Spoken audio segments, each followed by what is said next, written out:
2 বছর আগের কথা বলি। এখনো অল্প অল্প যেন মনে পড়ে। সব ভুল হয়ে যায় কি করে এলাম এখানে। বগুড়া থেকে রাস্তা চলে গেল সিঁদরানির দিকে। আমি চলি সেই রাস্তা ধরে। রাঁধুনি বামুনের চাকরিটুকু ছিল অনেক দিনের, তবে আজ তাও গেল। যাক, তাতে আমার কোনো দুঃখ নেই। দুঃখ শুধু এইটুকুই, অবিচারে চাকরিটা গেল। কি চুরি আমি করিনি, কে করেছে তাও জানি না, অথচ বাবুদের বিচারে আমি দোষী সাব্যস্ত হলাম। শান্তিপাড়া সরজে বেজের ডাঙা পার করে বেলা দুপুর হয়ে গেল। খিদেও বেশ পেয়েছে। জোয়ান বয়স, হাতে সামান্য কিছু পয়সা থাকলেও খাবারের দোকানে পর্যন্ত এসব অজপাড়া গায়ে চোখে পড়ল না। তবে রাস্তার এক জায়গায় ভারী চমৎকার একটা পুকুর দেখতে পেলাম। স্নান করতে আমি চিরকালই ভালোবাসি। পুকুরের ভাঙা ঘাটে কাপড় নামিয়ে রেখে জলে নামলাম। কিন্তু সমস্যার বিষয়, জলে অনেক পানা এবং শ্যাওলা জমেছে। তবে সেগুলো একটু হাত দিয়ে সরিয়ে নেওয়ার পর আমি প্রাণ ভরে একটা ডুব দিলাম। বৈশাখের শেষ, গরমও বেশ পড়েছে। স্নান করে সত্যি ভারী তৃপ্তি হলো। পুকুরের ধারে একটা তেঁতুল গাছের ডালে ভিজে কাপড়গুলো রোদে দিলাম। আমার শরীরটা একেবারে ঠান্ডা হয়ে গেল, কিন্তু পেট সমানে জ্বলছে। এ সময় কোনো বনের ফল নেই, চোখে তো পড়ে না যেদিকেই চোখ যায় না কেন। ঠিক এমন সময় একজন বুড়ো লোক পুকুরটাতে নাইতে আসছে দেখা গেল। আমাকে দেখে সে বলল, বাড়ি কোথায়? আমি বললাম, আমি গরিব ব্রাহ্মণ, চাকরি খুঁজে বেড়াচ্ছি। আপাতত বড় খিদে পেয়েছে, খাবো কোথায়? এই আপনি কি কিছু সন্ধান দিতে পারেন? দাঁড়াও, একটু নিয়ে নি, তারপর সব ঠিক করে দিচ্ছি।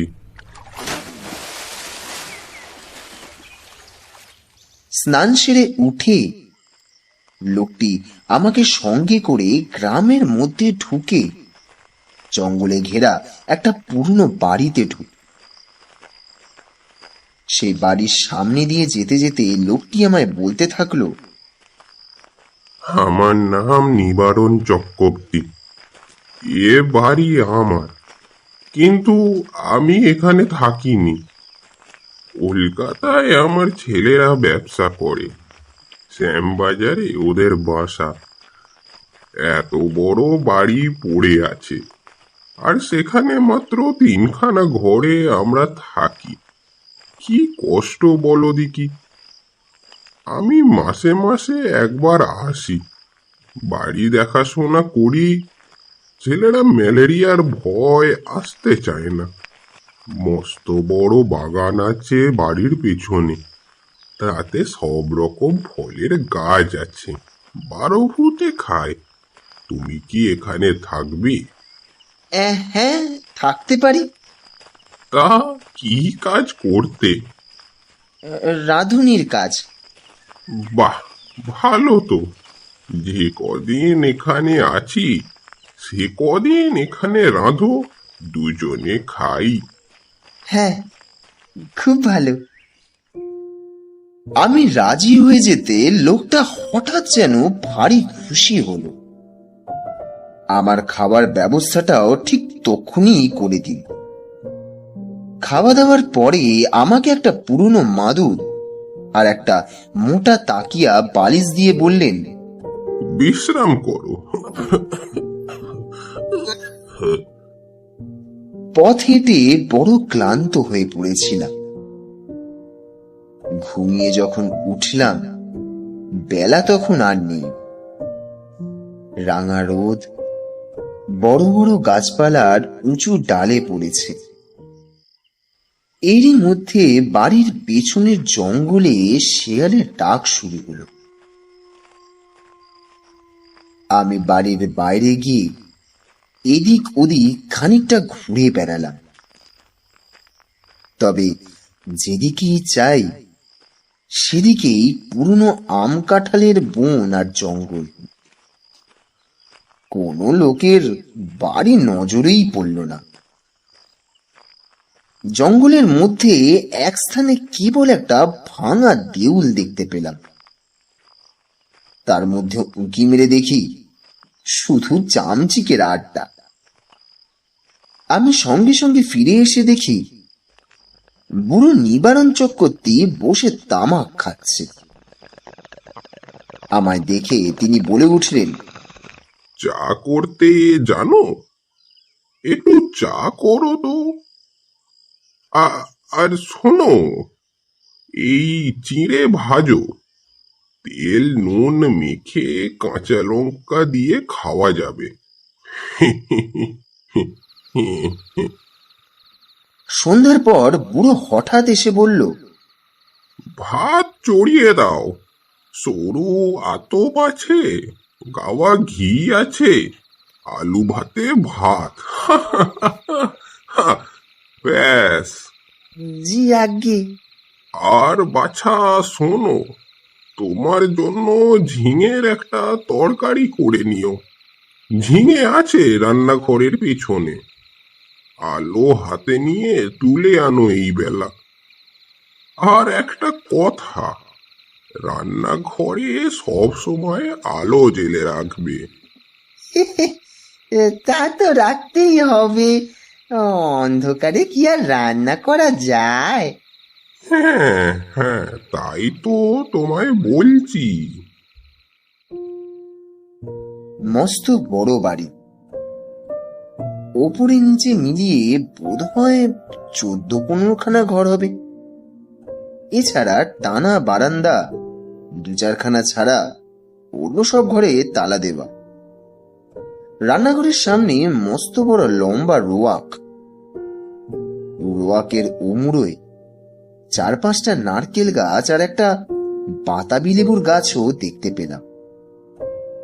ঝিঙে তুলতে হলে এই লম্বা রোয়াকের মুড়োয় গিয়ে আমায় উঠোনে নামতে হবে, তারপর ঘুরে রান্নাঘরের পেছন দিকে যেতে হবে। তখনও সম্পূর্ণ অন্ধকার হয়নি। আলোর দরকার নেই ভেবে আমি এমনি শুধু হাতেই ঝিঙে তুলতে গেলাম। তবে গিয়ে যা দেখলাম, বাবা, এ তো আগাছার জঙ্গল রান্নাঘরের পেছনে। বুনো ঝিঙে গাছ চারিদিকে ভর্তি, যাকে এঁটো গাছ বলা হয় আর কি। অর্থাৎ এমনি বীজ পড়ে যে গাছ হয় আর কি। বুনো ঝিঙে গাছগুলোয় অনেক ঝিঙে ফলেছে দেখে বেছে বেছে কচি ঝিঙে তুলতে লাগলাম। তবে হঠাৎ আমার চোখে পড়ল একটি বউ মতো কে যেন মেয়ে ছেলে আমার সামনাসামনি 10 হাত দূরে ঝোপের মধ্যে নিচু হয়ে আধ ঘন্টা দিয়ে আমারই মতো ঝিঙে তুলছে। দুবার আমি চেয়ে চেয়ে দেখলাম তার দিকে। তারপর পেছন ফিরে 7-8টা কচি ঝিঙে তুলে নিয়ে চলে আসবার সময় আরো একবার চেয়ে দেখলাম। দেখি বউটি তখনও ঝিঙে তুলছে। নিবারণ চক্রবর্তী আমায় দেখতে পেয়ে বলল, কি হে, ঝিঙে পেলে? আগে হ্যাঁ, অনেক ঝিঙে হয়ে আছে, আর একজন কে যেন তুলছিল। নিবারণ বিস্ময়ের সুরে আমায় বললেন, কোথায়?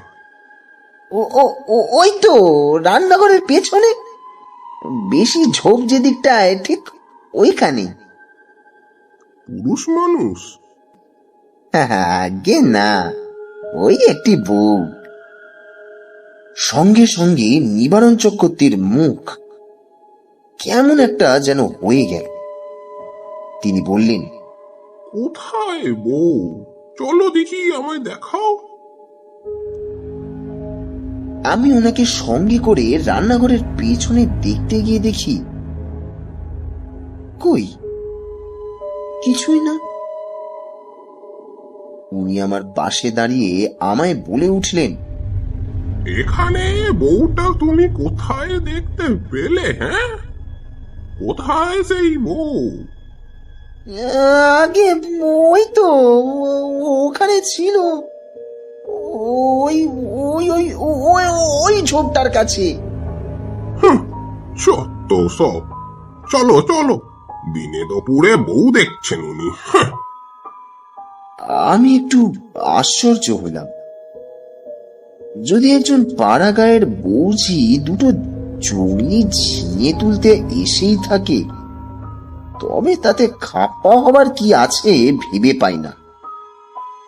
তাছাড়া আজ না হয় উনি এখানে আছেন, কাল তো আর এখানে থাকবেন না, কলকাতায় চলে যাবেন। তখন ওই বুনো ঝিঙেগুলো পাহারা দেবে কে? রাত্রে খাওয়া দাওয়ার পর চক্রবর্তী বুড়ো আবার সেই ঝিঙে চুরির কথা তুলল, আর আমায় বলল, আলো নিয়ে যাওনি কেন ঝিঙে তুলতে? তোমায় আমি আলো হাতে নিয়ে যেতে বলেছিলাম, মনে আছে? তা যাওনি কেন? আমি বুঝলাম না তাতে কি দোষ হলো। বুড়োটা বেজায় খিটখিটে ধরনের। বিনা আলোতে যখন সব আমি দেখতেই পাচ্ছি, এমনকি ঝিঙে চুরি করা বউকে পর্যন্ত, তখন আলো না নিয়ে গিয়ে দোষটা কি করেছি কি? বুড়ো আবার বলল, না না, সন্ধ্যের পর সব সময় এই আলো কাছে রাখবে। কেন, কোনো কি বিষয় আছে? আমি বলছি বলে তাই। তোমার বয়স কত? আম, ওই 37 কি 38 হবে। অনেক কম বয়স আমাদের চেয়ে। আমার এই হলে গিয়ে 63। যা বলি কান পেতে শোনো। হ্যাঁ হ্যাঁ, আগে নিশ্চয়ই।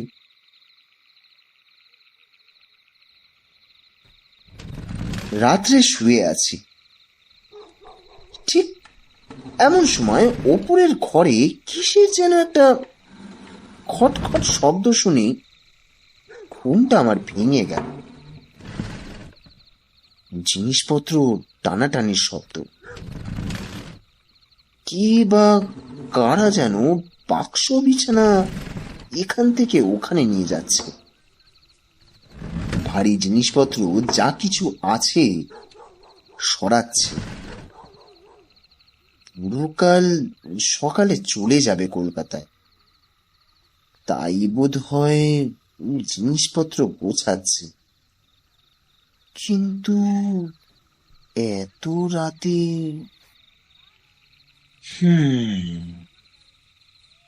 কি বাতিগ্রস্ত মানুষ রে বাবা। সকালে উঠে বুড়োকে রাতের কথাটা বলতেই বুড়ো একেবারে অবাক হয়ে গেল। আমি জিনিসপত্র সরাচ্ছিলাম? হ্যাঁ, অনেক রাতে। ও হ্যাঁ হ্যাঁ, না, হুম, ঠিক ঠিক ঠিক ঠিক ঠিক। আমাকে বললেই হতো, আমি গুছিয়ে দিতাম। তবে চক্রবর্তী বুড়ো আর কিছু না বলে কেমন চুপচাপ করে গেল। বেলা 9টার মধ্যে আমি ভাত, ডাল আর ঝিঙে ভাজা রান্না করলাম।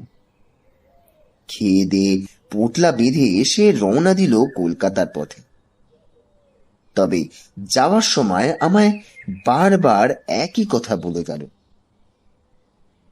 নিজের ঘরের লোকের মতো থাকো ঠাকুর। পেয়ারা আছে, আম কাঁঠাল আছে, উৎকৃষ্ট পেঁপে আছে, তরি তরকারি পোঁতো।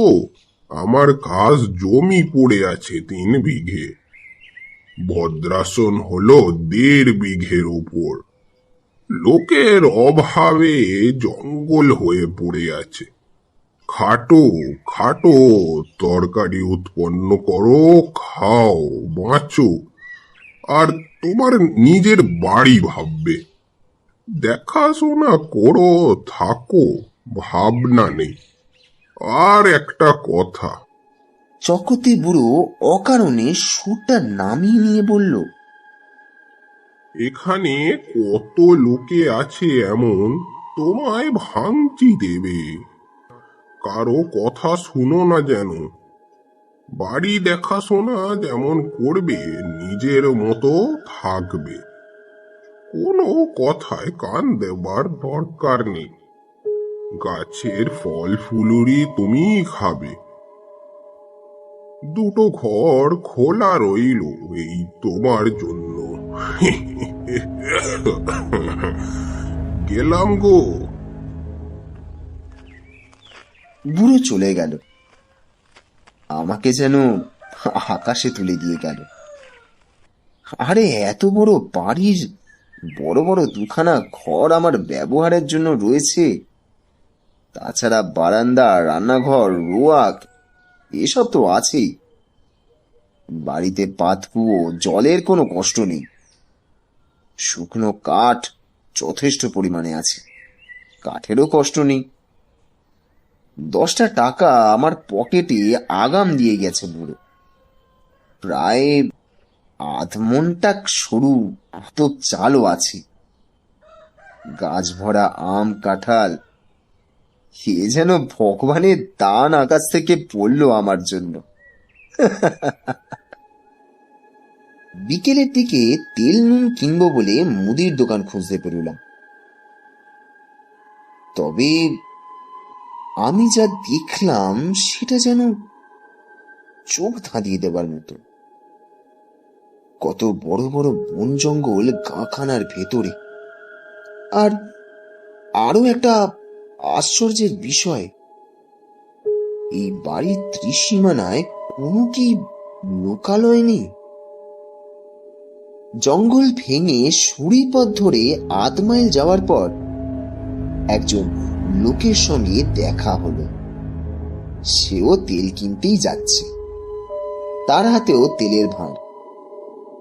আমায় দেখে এসে বলল, এহে, বাড়ি কোথায়?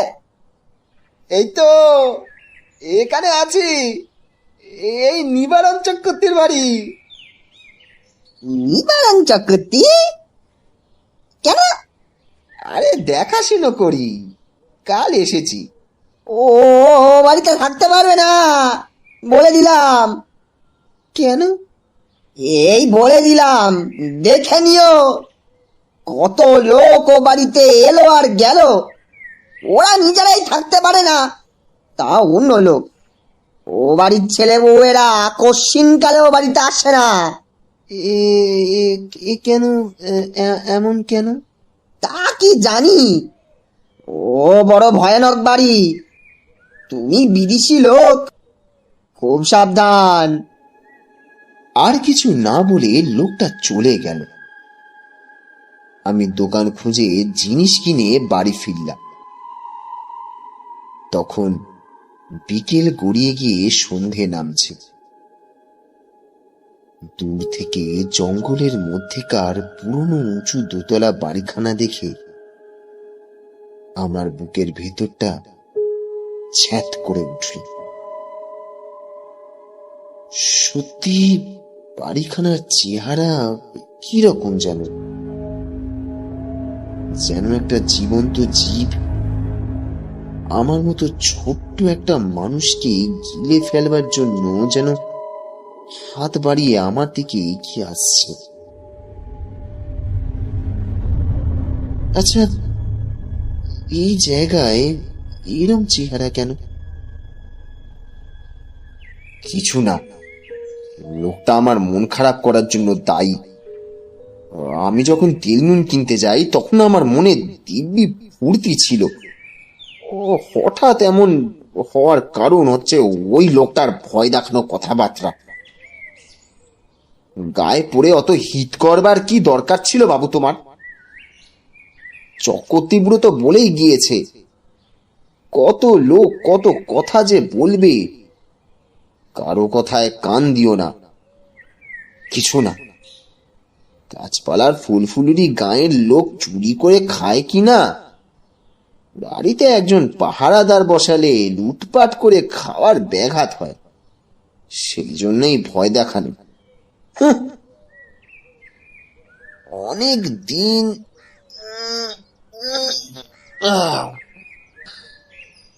এমন আরামে থাকিনি। বিনা খাটুনিতে পয়সা রোজগারের এমন সুযোগ জীবনে কখনো ঘটেনি। নিজের জন্য শুধু দুটো রান্না, মিটে গেল কাজ। সকাল সকাল রান্না সেরে নিয়ে নিচের বড় রোয়াকে বসে আপন মনে গান গাইতে লাগলাম। এত বড় বাড়ির আমি মালিক, কারো কিছু বলবার নেই আমাকে।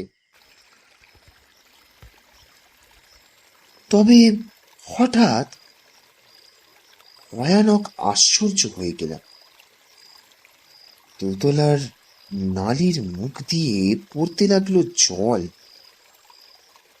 যেমন ওপরের বারান্দাতে কেউ হাত পা ধুলে যেমন জল পড়ে, বেশ মোটা ধারায় জল পড়তে লাগলো। তখনই আমি উঠে দাঁড়িয়ে রোয়াকের ধারে দাঁড়িয়ে দোতলার বারান্দার দিকে চেয়ে দেখলাম, তখনও জল পড়ছে সমানে মোটা ধারায়। ওপরের সিঁড়ির দরজায় তালা দেওয়া, চাবি চক্রবর্তী মশাই নিয়ে গিয়েছেন। সুতরাং দোতলায় যাবার তো কোনো উপায় আমার জানা নেই। তাহলে এই জল কোথা থেকে পড়ছে? মিনিট 10 পড়ার পর জলের ধারা আপনা আপনি বন্ধ হয়ে গেল। আমার মনে হলো চক্রবর্তী মশাই বোধহয় কোনো কলসি বা ঘড়াতে জল রেখে দিয়েছিলেন ওপরের বারান্দাতে। সেই কলসি কোনো একভাবে উল্টে পড়ে গিয়ে থাকবে, নিশ্চয়ই তাই। তাছাড়া জল আসবে কোথা থেকে? একটু পরে গিয়ে আমিও শুয়ে পড়লাম। আলো নিভিয়ে শুয়ে পড়বার সঙ্গে সঙ্গে আমার চোখে ঘুম জড়িয়ে এলো। তবে অনেক রাতে একবার ঘুমটা হঠাৎ ভেঙে গেল। জানলা দিয়ে সুন্দর জ্যোৎস্না এসে পড়েছে বিছানায়। কি একটা ফুলের গন্ধ পাচ্ছি।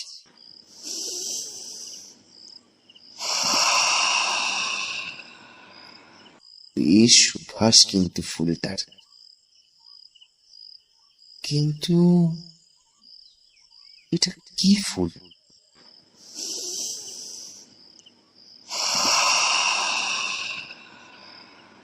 আমি ঘুমের ঘোরেই ভাবছি,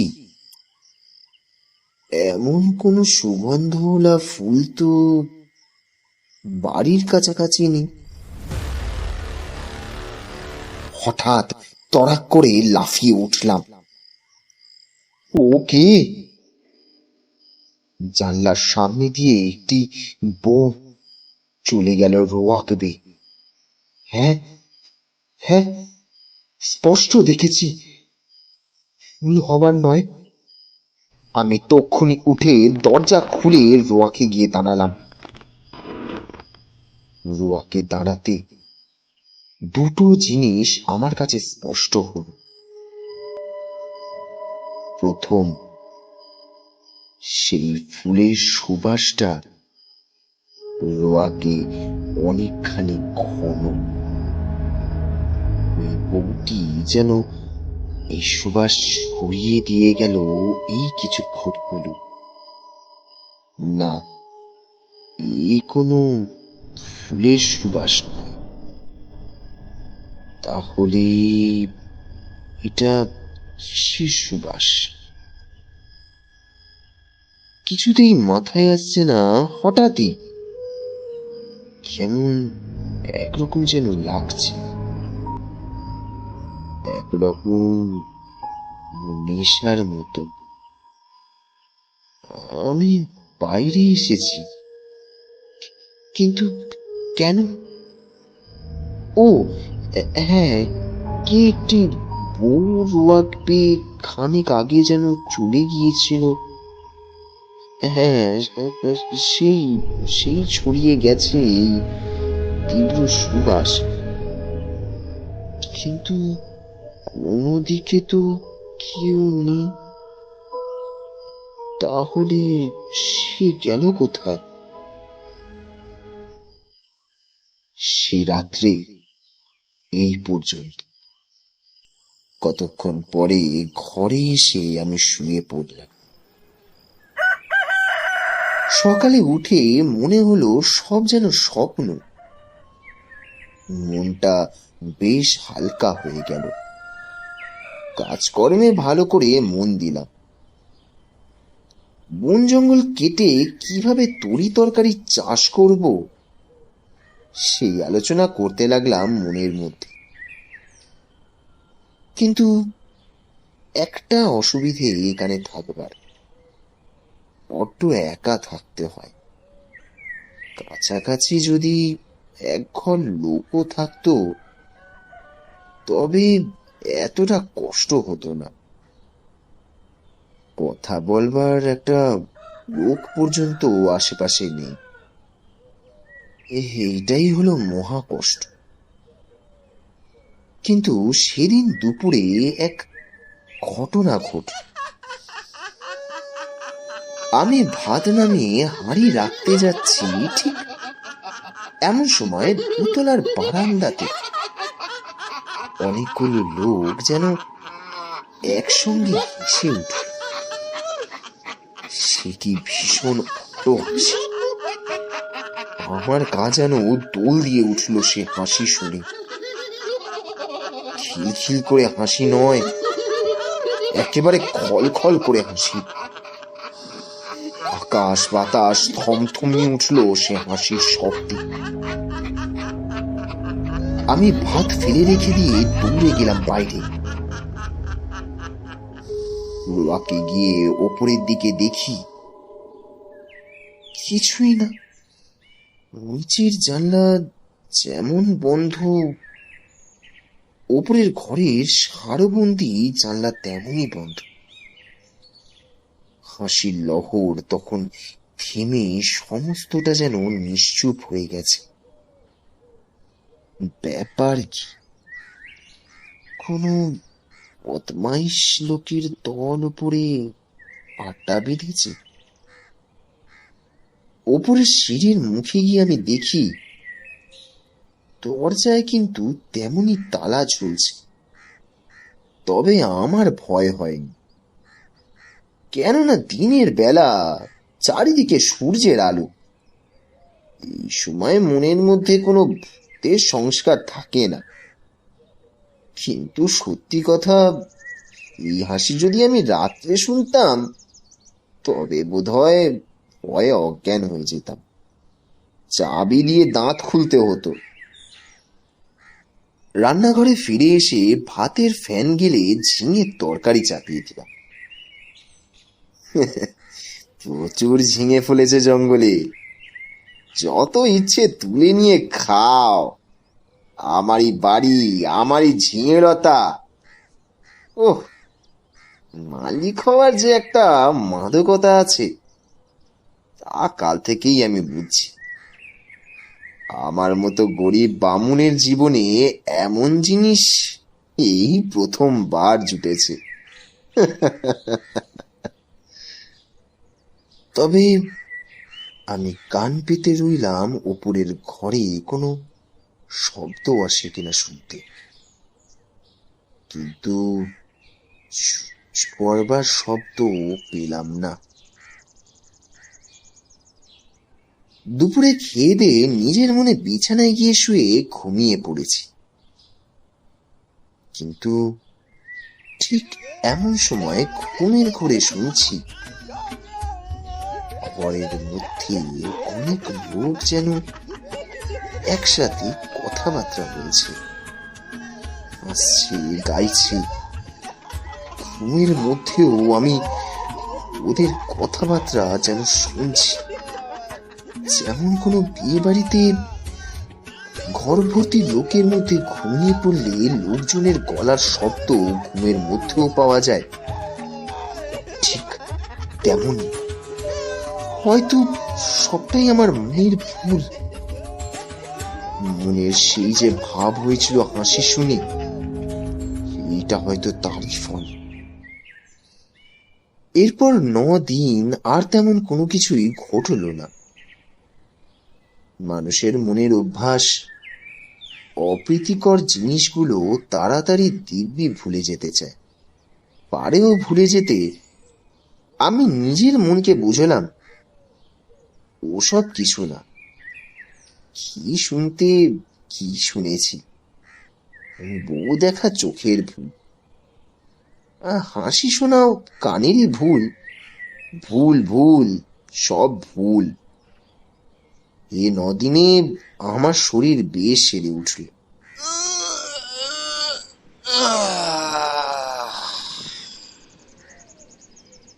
খাই দাই আর শুধুই ঘুমোই। কাজকর্ম তো কিছুই নেই, কেমন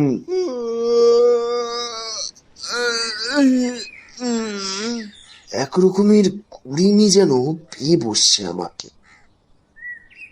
আমি সাধারণত খুব খাটিয়ে লোক, শুয়ে বসে থাকতে একদম ভালোবাসিনি, কিন্তু অনেকদিন ধরে অতিরিক্ত খাটুনির ফলে কেমন একরকমের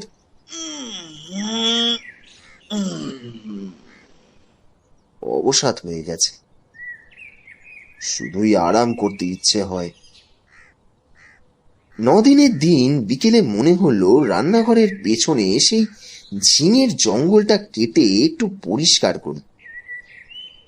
অবশ্য ঝিঙের লতাগুলো বাঁচিয়ে ওখানে ঝালের চারা পুঁতি, আর একটা চাল কুমড়োর এঁটো লতা হয়েছে ওই জঙ্গলের মধ্যেই, সেটা বাঁশের কঞ্চি দিয়ে রান্নাঘরের ছাদে উঠিয়ে দেব। এ বাড়িতে কাজ করতে বেশ সুখ আছে, কারণ দা, কোদাল, কাস্তে, নিরেন, শাবল, কুড়ুল সব সব সব কিছু একসাথে মজুত করা আছে ঘরের কোণে। আর ওইখানেই একটা হাত করা তো উপস্থিত রয়েছে। অল্প কিছুক্ষণ মাত্র কাজ করেছি, ওই আধ ঘন্টাও হবে না। হঠাৎ দেখি সেই বউটি আবার ঝিঙে তুলতে এসেছে। নিচু হয়ে ঝোপের মধ্যে ঝিঙে তুলছে সে। ঠিক সঙ্গে সঙ্গে দোতলার ঘরগুলোর মধ্যে এক মহা কলরব শুরু হলো। অনেকগুলো লোক, আন্দাজ 50 একসঙ্গে যেন হই হই করে উঠল। সব দরজা জানলা যেন একটা ঝড়ের ঝাপটা লেগে একসঙ্গে খুলে গেল। আমি বন কাটা ফেলে দিয়ে সঙ্গে সঙ্গে ওপর দিকে চেয়ে দেখলাম। সামনের রোয়াকে এসে দাঁড়ালাম, কিন্তু কই, একটা দরজা জানলার পাটও খোলেনি দোতলার। যেমন ছিল ঠিক তেমনই আছে। ব্যাপার কি? এই বাড়িটার নিজের রোগ আছে নাকি? মাঝে মাঝে এমন বিকট চিৎকার করে ওঠে কেন? না না না, এবার তো ভুল হবার কোনো কথাই নয়। না, একদম না। সম্পূর্ণ সুস্থ মনে কাজ করতে করতে এই চিৎকার আমি শুনেছি। এই মাত্র আমি শুনেছি। এখন আবার চারিদিকে নিঃশব্দ, দিকে যেন কোনো শব্দই নেই। সেই বউটিও আবার ছিনিয়ে তুলতে এসেছে এই গোলমালের মধ্যে। আমি ফের দৌড়ে গেলাম রান্নাঘরের পেছনে, আর সেখানে গিয়ে দেখলাম সেখানেও কেউ নেই। সেদিন রাত্রে একটা ঘটনা ঘটল, কিন্তু ভারী মজার ঘটনা বটে। আমি খেয়ে দিয়ে সবেমাত্র শুয়েছি। সামান্য একটু ঘুমও এসেছে চোখে। ঠিক এমন সময় কিসের একটা শব্দে আমার ঘুমটা যেন ভেঙে গেল। চেয়ে দেখি আমার বিছানার চারিপাশে অনেক লোক জড়ো হয়েছে।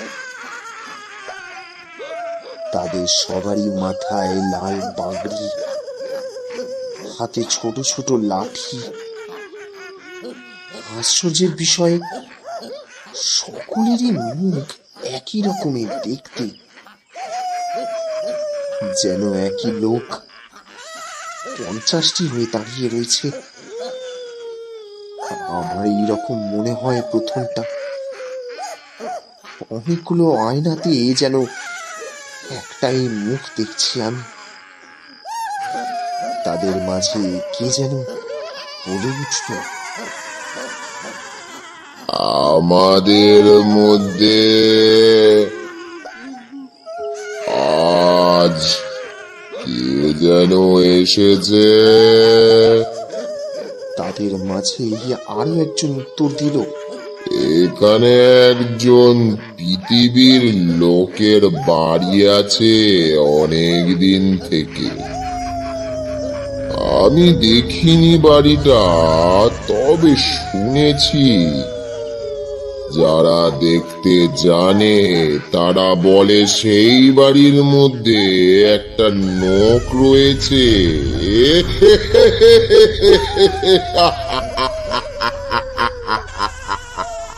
সব মিথ্যে, সব মিথ্যে। কোথায় বাড়ি? আমরা কেউ দেখিনি। তবে এসো একটা নাচ আরম্ভ করি।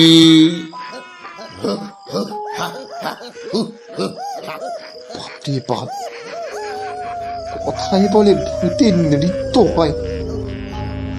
শুনিয়ে এসেছিলাম এতদিন, তবে এইবার সচক্ষে দেখলাম সে কি কাণ্ড।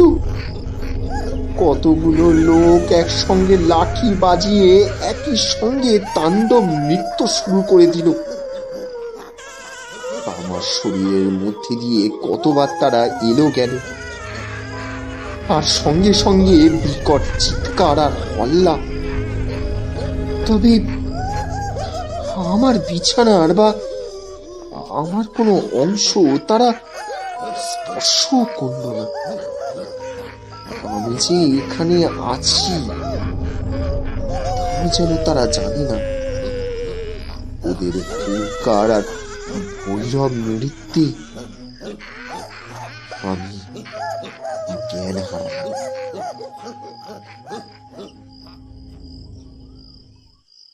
যখন জ্ঞান এলো, তখন শেষ রাত্রের জ্যোৎস্না খোলা জানলা দিয়ে এসে বিছানায় পড়েছে। সেই ফুলের অতি মৃদু সুবাস ঘরের ঠান্ডা বাতাসে ঘুরে বেড়াচ্ছে। আমি আধো অচেতন ভাবে জানলার বাইরে জ্যোৎস্না মাখা গাছপালার দিকে চেয়ে রইলাম। কতক্ষণ পরে জানি না ভোর হয়ে গেল। বিছানা ছেড়ে উঠে দেখি ঘুমের কোনো ব্যাঘাত হয়নি আমার। ভালোই ঘুম হলো। শরীর যেমন ঝরঝরে আর সুস্থ হয়, ঠিক তেমনই বোধ করছি। তবে সে ভূতের নাচ কে দেখেছিল? সে নাচ কি তবে ভুল? এদে উঠে পরম আরামে শুয়ে ঘুমিয়ে ঘুমিয়ে স্বপ্ন দেখেছি। আর তাই যদি হয়, তবে এই শেষ রাতে ঠান্ডা বাতাসে যে ফুলের গন্ধ পেয়েছি, সেটা কোথা থেকে এলো? সেই বউটি যখন চলাফেরা করে, তখনই অমন গন্ধ বাতাসে ছড়িয়ে বেড়ায়। গন্ধটা ভুল হতে পারে না। এখনো সে গন্ধ আমার নাকে লেগে রয়েছে। অজানা বনফুলের সুবাস হয়তো, তাই হবে। তেল কিনতে গিয়েছি দোকানে। দোকানদার হঠাৎ আমার মুখের দিকে চেয়ে বলে উঠল, কিরকম আছো? বলি, কিছু দেখছো নাকি? না, তেমন কিছুই তো না। ও, শুনেছ কিছু? না, তেমন কিছুই শুনিও না। তুমি দেখছি সাধু লোক। টুকটাক জানো নাকি ভূতের মন্তর? ধুর বাপু, তুমি তেল দাও, আমি চলে যাই। ওসব বাজে কথা রাখো। আচ্ছা, সে দিচ্ছি কোন। তবে একটা কথা জানার আছে। উফ, বলো। বলি, একটা মেয়েকে ওখানে কোনোদিন দেখো? ইয়ে, বউ মতো। কোনো গন্ধ টন্ধ পাওনি? হ্যাঁ হ্যাঁ। কিসের গন্ধ? এমন ভাব দেখাচ্ছে যেন জানে না। কোন ফুলের সুগন্ধ? না, এমন কিছু না। খুব বেঁচে গেছো তুমি বাপু। তোমার আগে যারা ওখানে থাকতো, তারা সবাই একটি বউকে দেখতো ওখানে প্রায়। এমন হতো শেষে ও বাড়ি ছেড়ে তারা নড়তে চাইতো না। তারপর রোগা হয়ে দিন দিন শুকিয়ে শেষ পর্যন্ত মারা যেত। দুটি লোকের এই একই রকম হয়েছে এ পর্যন্ত। আরে ওই বাড়িতে ভূতের আড্ডাখানা। ভূতে লোককে পাগল করে দেয়। তাদের কাণ্ড জ্ঞান থাকে না। এমন ভালো লাগে এই বাড়ি না খেয়ে না দে ওইখানে পড়ে থাকে, ছেড়ে যেতে চায় না। তুমি দেখছি ভূতের মন্তর টন্তর জানো বাপু। আমরা তো বাড়ির ত্রিসীমানায় যাইনি। মাথা খারাপ করে দেয় সাধারণ মানুষের।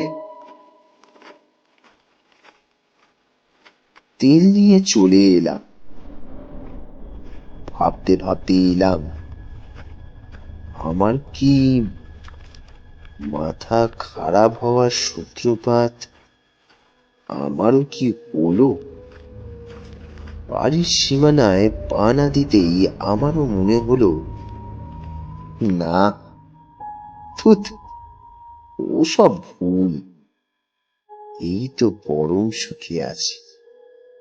এ ছেড়ে কোথায় যাব? বেশ আছে, খাসা আছে, তোফা আছে।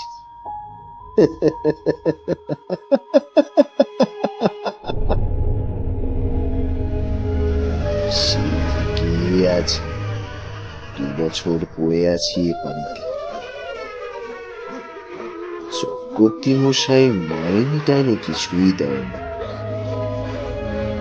তাতে আমারও কিছু আসে যায় না। বাড়ি দেখাশুনো করি, বেগুন কলা বেচি, দিনরাত ওদের নৃত্য দেখি, ওদের মধ্যেই বাস করি। পাও যায়নি এই বাড়ি ছিল।